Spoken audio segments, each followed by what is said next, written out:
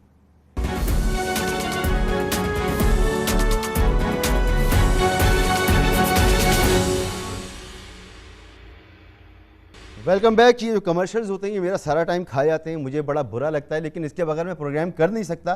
بٹی صاحب اگلے پروگرام میں جب بھی آپ ہوں گے، ثنا ہوں گی، عامر ضیاء صاحب ہوں گے، تو آپ کے حصے کا جو ٹائم ہے نا وہ ہمیں ذرا دینا پڑے گا، ثنا کو اور عامر ضیاء صاحب کو، اور دونوں سے میں معذرت کہ ان کو وقت کم ملا، وقت میرے پاس ختم ہو گیا. اجازت دیجیے، اللہ حافظ.